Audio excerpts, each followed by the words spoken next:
ಸ್ನೇಹಿತರೆ, ಇದು ಬಹಳ ಮುಖ್ಯವಾದ ವಿಷಯ. ಇವತ್ತಿನ ಕಾರ್ಯಕ್ರಮದ ವಿಷಯ ವಿಶ್ವ ಆತ್ಮಹತ್ಯೆ ತಡೆ ದಿನದ ಕುರಿತು ಇವತ್ತಿನ ಕಾರ್ಯಕ್ರಮ. ಆತ್ಮೀಯ ಸ್ನೇಹಿತರೆ, ಈ ಒಂದು ವಿಷಯದ ಸಂಬಂಧಿ ತಾವು ಕರೆ ಮಾಡಬಹುದು. ಹಾಟ್ಲೈನ್ ಸಂಖ್ಯೆ 9019-904-904. ನೀವು ಕರೆ ಮಾಡಿ ಪ್ರಶ್ನೆ ಕೇಳಿ ಉತ್ತರ ಕೊಡಲಿದ್ದಾರೆ ಅತಿಥಿ ಕೇಲಿಸ್ ಡಾಕ್ಟರ್ ಪ್ರಭಾಕರ್ ಗೊರೆ ಆಸ್ಪತ್ರೆಯ child and adolescent psychiatrist doctor Vinayak Koparde ಅವರು. ಡಾಕ್ಟರ್ ಸರ್, ಈ ಮೊಟ್ಟ ಮೊದಲನೇದಾಗಿ ಇವತ್ತಿನ ಈ ವಿಷಯ ವಿಶ್ವ ಆತ್ಮಹತ್ಯೆ ತಡೆ ದಿನ, ವರ್ಲ್ಡ್ ಸೂಸೈಡ್ ಪ್ರಿವೆನ್ಷನ್ ಡೇ, ಇದು ಒಂದಿನ ಯಾಕೆ, ಅದ್ರ ಬಗ್ಗೆ ತಿಳಿಸಿ. 10 ಸೆಪ್ಟೆಂಬರ್ 2003 WHO ಅಂದರೆ ವರ್ಲ್ಡ್ ಹೆಲ್ತ್ ಆರ್ಗನೈಸೇಷನ್ ಮತ್ತು international association of suicide prevention, ಈ ಎರಡು ಸಂಸ್ಥೆಗಳು ಜನಜಾಗೃತಿ ಬೆಳೆಸಲಿ, ಅದ್ರ ಜೊತೆಗೆ ಆತ್ಮಹತ್ಯೆಯ ವಿಚಾರಗಳಿಂದ ಬಳಲುತ್ತಿರುವ ವ್ಯಕ್ತಿಗಳಿಗೆ ಒಂದು ದಾರಿ ಸಿಗಬೇಕು. ಅದ್ರ ಜೊತೆಗೆ ನಮ್ಮ ಜನರಲ್ಲಿ ಮೂಢನಂಬಿಕೆ ತುಂಬ ಇರೋದು. ಆತ್ಮಹತ್ಯೆಗೆ ಬೇರೆ ಬೇರೆ ಕಾರಣಗಳು ಇರ್ತವೆ. ಅದರಲ್ಲಿ ಮಾನಸಿಕ ಅನಾರೋಗ್ಯ, ಡಿಪ್ರೆಷನ್, ಬೈಪೋಲಾರ್ ಡಿಸಾರ್ಡರ್, ನಾವು ಅಡಿಕ್ಷನ್ಸ್ ಅಂತ ಹೇಳ್ತೀವಿ, ವ್ಯಸನಾಧೀನತೆ, ಅದ್ರ ಜೊತೆಗೆ ಲಾಂಗ್ ಟರ್ಮ್ ಇಲ್ನೆಸಸ್ ಅಂದರೆ ಕ್ಯಾನ್ಸರ್, ಪೇನ್ಫುಲ್ ಕಂಡೀಷನ್ಸ್, ಅದರಿಂದ ತುಂಬ ನೋವಾಗೋದು, ಎದ್ದು ಓಡಾಡ್ಲಿಕ್ಕೆ ಆಗಲ್ಲ, ಈ ಥರ ವೃದ್ಧ ವ್ಯಕ್ತಿಯಲ್ಲಿ, ಅದ್ರ ಜೊತೆಗೆ ಈವನ್ ಯಂಗರ್ ಜನ್ರೇಷನಲ್ಲಿ ಕೂಡ ಈ ಕಾಯಿಲೆಗಳು ಇರ್ತವೆ. ಜನರಲ್ಲಿ ಜನಜಾಗೃತಿ ಬೆಳೆದ್ರೇ ಅವ್ರು ಅದ್ರ ಬಗ್ಗೆ ಯೋಚನೆ ಮಾಡೋದು, ಅದ್ರ ಬಗ್ಗೆ ಟ್ರೀಟ್ಮೆಂಟ್ ಅಥವಾ ಸಲಹೆ ತಗೋಬೋದು.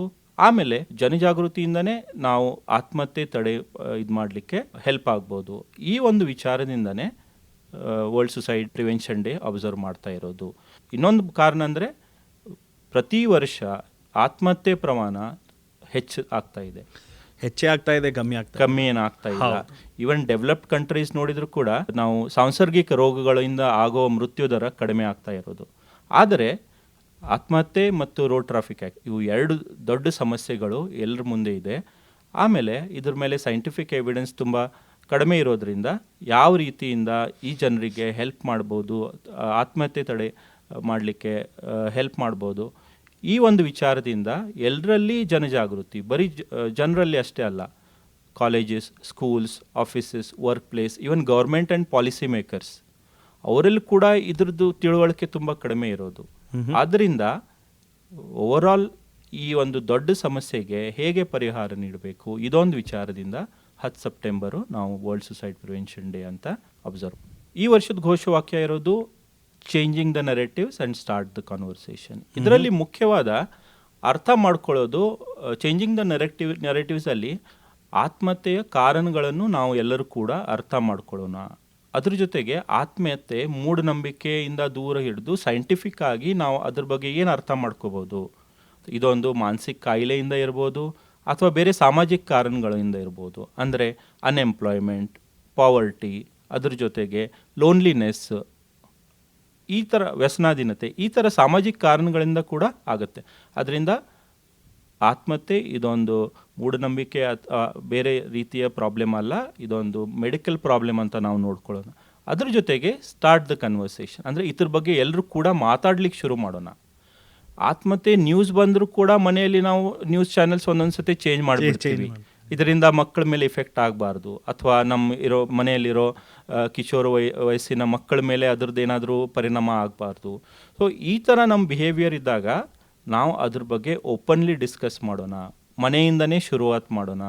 ಮನೆ, ಸ್ಕೂಲ್ಸ್, ಕಾಲೇಜಸ್, ಆಫೀಸ್ ಪ್ಲೇಸಸ್ ಎಲ್ಲರೂ ಕೂಡ ಈ ವಿಷಯ ಅಥವಾ ಯಾರಾದರೂ ಆತ್ಮಹತ್ಯೆಯ ವಿಚಾರಗಳನ್ನು ಅಥವಾ ಖಿನ್ನತೆಯ ವಿಚಾರಗಳನ್ನು ಬಳಸ್ತಿದ್ರೆ ಅದ್ರ ಬಗ್ಗೆ ನಾವು ಅದು ಅವಾಯ್ಡ್ ಮಾಡಲಾರದೆ ಆ ವ್ಯಕ್ತಿಗೆ ಸರಿಯಾದ ದಾರಿ ತೋರಿಸೋಣ. ಸರಿಯಾದ ದಾರಿ ಅಂದರೆ ಏನು?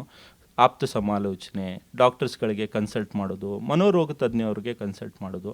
ಅದ್ರ ಜೊತೆಗೆ ನಾವು ಆ್ಯಸ್ ಅ ಜನರಲ್ ಪಬ್ಲಿಕ್ ಏನು ಮಾಡ್ಬೋದು, ಆ ವ್ಯಕ್ತಿಗೆ ಏನು ತೊಂದರೆ ಆಗ್ತಾ ಇದೆ ಅದನ್ನು ಕೇಳಿಕೊಂಡು ಸಮಾಧಾನ ನೀಡೋದು. ಉಪದೇಶ ಅಲ್ಲ, ಸಮಾಧಾನ ಮಾಡೋದು, ಅರ್ಥ ಮಾಡ್ಕೊಳ್ಳೋದು.